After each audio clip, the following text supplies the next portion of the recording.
think it looks perfect. Yeah. Perfect. It's been a little while since we have done a video. We've been super busy this week. You've been super busy this week. Yes. Behind us, this was the secondary pasture. And you've, what, tripled the size of it? Yeah, probably so. We got 2 brush piles the size of a small house. And yeah, we probably cleaned out about 2.5 acres probably. So yeah. Gonna have a barnyard out here. Gonna put the very first permanent barn is gonna go in right here. And then it's all gonna get fenced, and we'll probably put rain collection up here. I've got a food plot back in the back corner for the deer. Yeah, but it's coming together really well.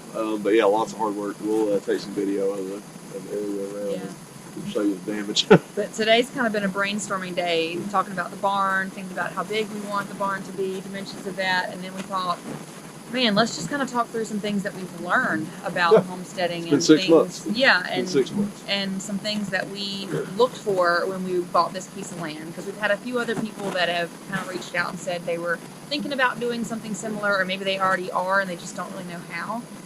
So we'll share what we know, what we've learned. We got 5 things that we put together that we thought that were the most important when picking out a piece of land for your homestead. Yep. So let's try this.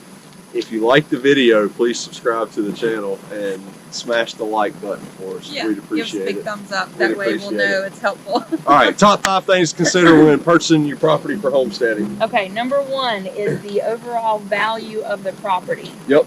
So I want to look at this a couple ways. We looked at it a couple ways at least. First off was obviously price per square acre. So that was something that was really important to us. You know, it's going to depend on your individual situation. For us, we weren't really looking for a specific size piece of land. We were just looking for a nice size. We knew we wanted more than 50 acres, but at a good value. That was important to us. So value of the land means a lot of things. It means, you know, price per square acre, but on top of that, you have to look at how many acres of the land that you're purchasing is actually usable property. So how much of the land can you farm on, how much is good for timber cutting if you want to get into that kind of stuff. We're in the mountains, so that's a big deal up here. So that was important to us. But yes, number 1 has to be value of your property. And I think a lot of people that are homesteading are in the mountains or they're close to the mountains. There's just a lot of farmland up here, and the value of the land happens to be great. So a lot of people end up farming in this area and homesteading here. So you can handle the hills. It's definitely worth it. That's a big thing to look at. But you also don't want a property that's all mountain, because then you have nowhere to do anything else. You just have a beautiful view, but then nothing else. So that's a big thing to look at, is where the property is at and the value of it. Yep.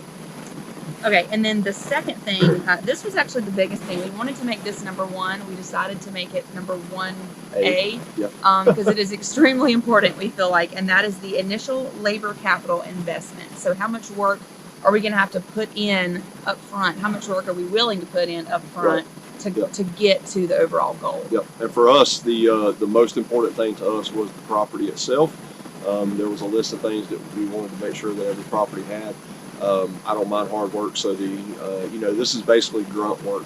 You know, this is how many structures are on the property. Can you move right in and start farming, or are you going to have to build a barn? Or are you going to have to build a house? You know, in our case, there are no structures on our property, so we stayed in a tent the first 2 nights that we got here. That's how basic it was. Yeah, but we moved into the woods.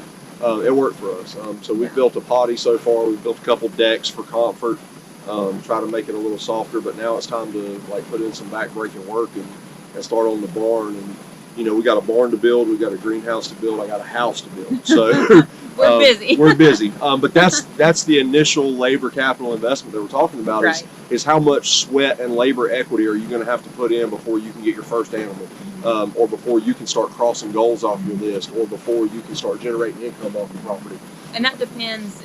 That's going to change based on who you are and what your situation is, if you have a job, if you're going to be working part-time, that sort of thing, how you're able to kind of work your finances out and space things out so that it works. And I mean, it's kind of a limbo for a while, but you just have to figure it out. Yeah, for us, we were able to pay off all our debt, and the debt that we kept, we have figured out through passive income at this point. So we've got nothing but time, basically. Yeah. So the labor capital is not big for us, but it could be a situation where you own a homestead and work a full-time job, Right. and you're not going to have 12 hours a day to put into this kind of stuff. So Right. maybe you look for a property that's already got a house on it, that's already got a barn on it, something to that effect. But that's 1A for us, very, very important.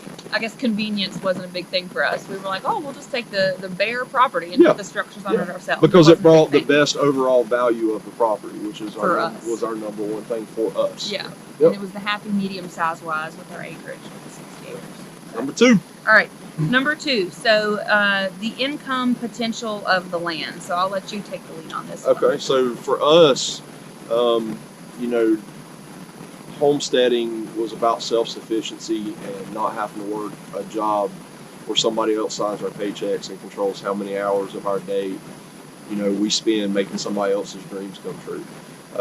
What Carly and I love doing is making our dreams come true. Is making our dreams come true and working hard. And working hard and taking spaces and changing them. We don't get attached to houses. We don't get attached to that kind of stuff.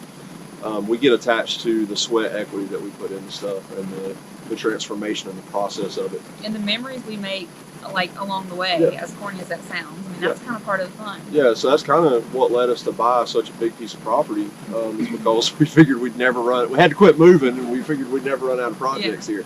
Yeah. But in order to do that, we had to think about income potential of the property. Because we still have to have money to make our dreams come true. Even if we're not working for someone else, we still have to have money to do these things. Basic stuff, groceries, gas. Yeah. So where's that going to come from? Buying the lumber mill to mill all our lumber. So where's that going to come from? In our case, we've got a lot of hardwood on our property. So we're doing some select cut logging right now. We got Dozer Bill, jack of all trades. If you're in and around the Northeast Tennessee area, give him a call. But he's doing some logging. That's bringing us, we're making pretty good money off of that. We've got an Airbnb property. It's the house we moved from. That's taking care of our mortgage and putting a couple $100 a month in our pockets. Luckily, though, we're in a situation we don't have a lot of outgoing debt. So basically, everything that we're making, we're investing back into the land here. And we just have to be very intentional about what we're doing and why we're doing it. Because with a job, you kind of assume, I'm always going to have this paycheck. But with us, it's kind of, okay, what are we going to do this month to make money? Like, is it the Airbnb? Is it selling some timber? Like, what is it going to be? Yeah, and income potential, it could be that you're buying, you may be, man, I wish I was lucky enough, but you may be lucky enough to buy, 400 or 500 acres.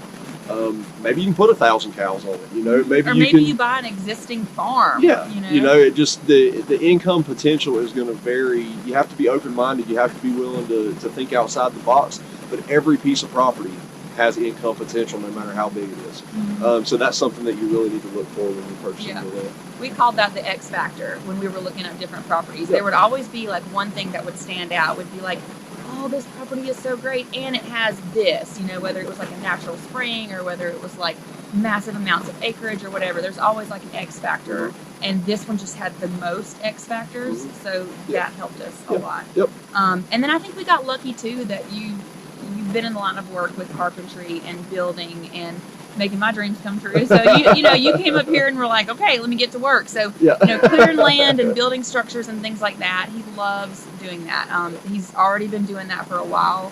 I actually forced him to create an Instagram page. I may have actually made it for you. Of some of the things that he's made. It's just for friends and family. We started trying to do it as a side job, but it got so busy that you weren't even able to. Yeah, well, I'm still working do 60 it. hours. So, but it's something he still likes to do. So he's got plenty of trees, and he can just woodwork till his heart's content, and sell wood slabs and things like that. So it's just different ways that you might make money that you wouldn't have thought of before. Well, and I think what it buys you is peace of mind. Let's say you put your tomato plants in the ground for the year, and you say, okay, well, we're not going to have to buy tomatoes. We need to get a real bad storm, or a late season freeze or something like that, and it kills all your plants. And then it's just peace of mind knowing that if you need to make money, your property will make it for you. Mm-hmm. And it's always having a bunch of different avenues. Yeah, and having that list up front and ready, and saying, okay, this is where we can start. And new stuff always comes along. Sure. We always, just opportunities, out in town talking to people, that kind of stuff. But income potential of the property. Yeah, great. Okay.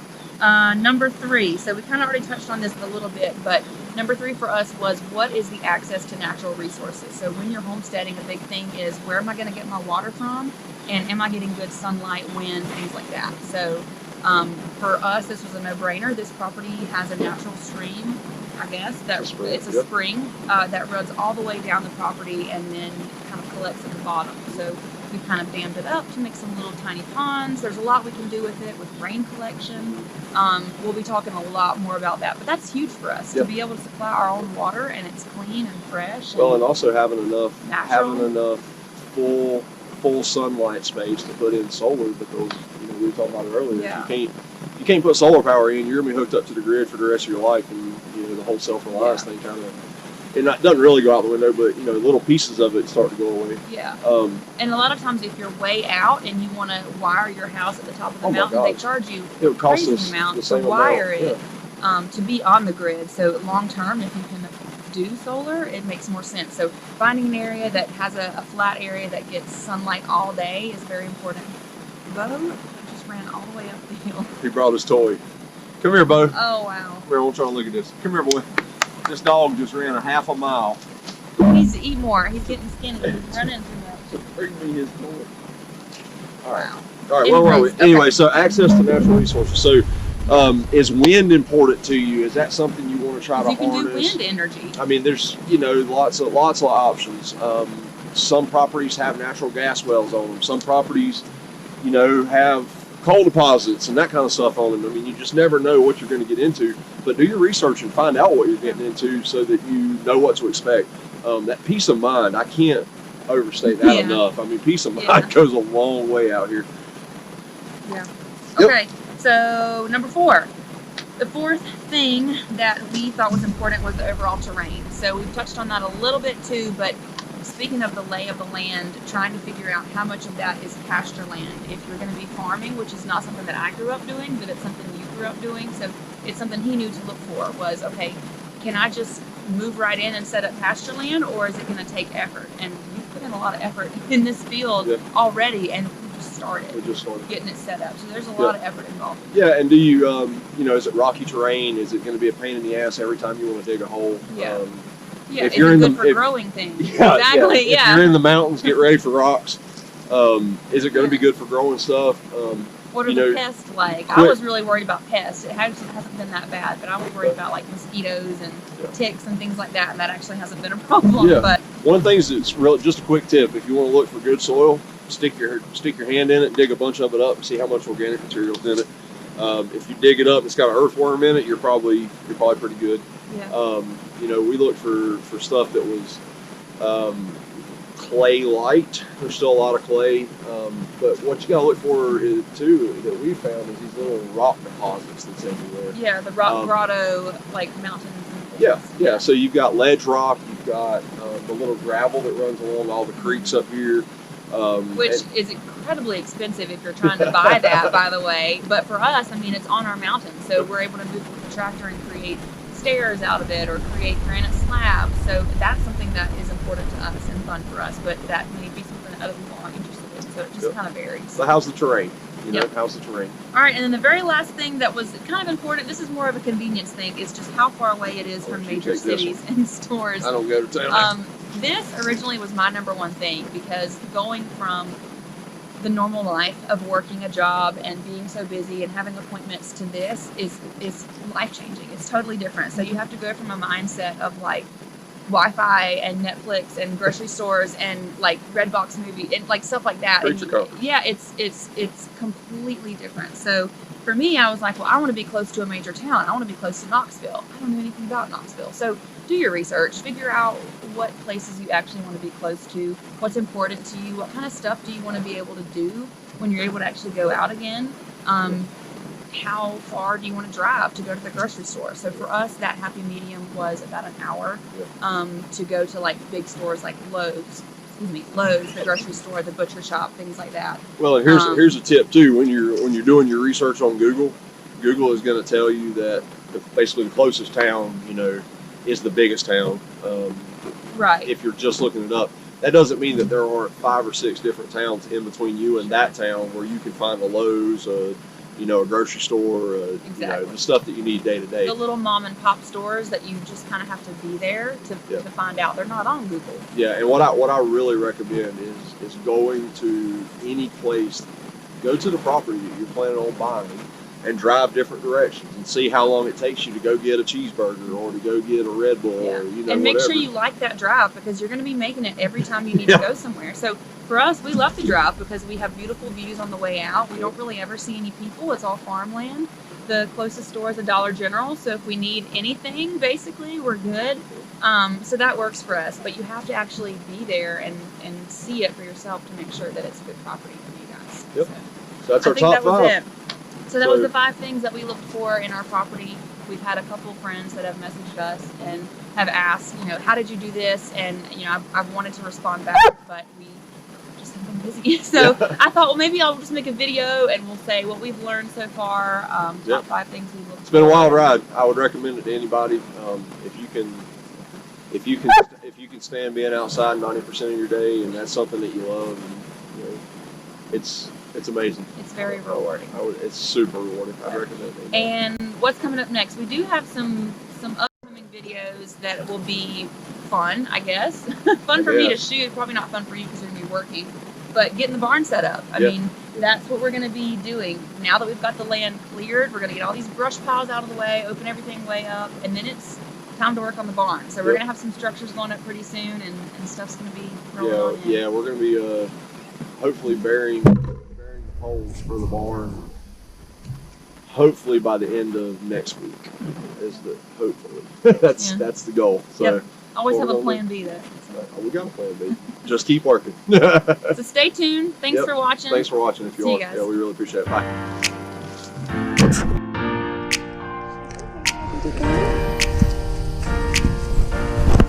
Update on Sugar. Her leg's doing better. She got some medicine for her Lyme disease and her little leg is doing much better. I wonder if she'll run down the trail with us. I guess she'll have to.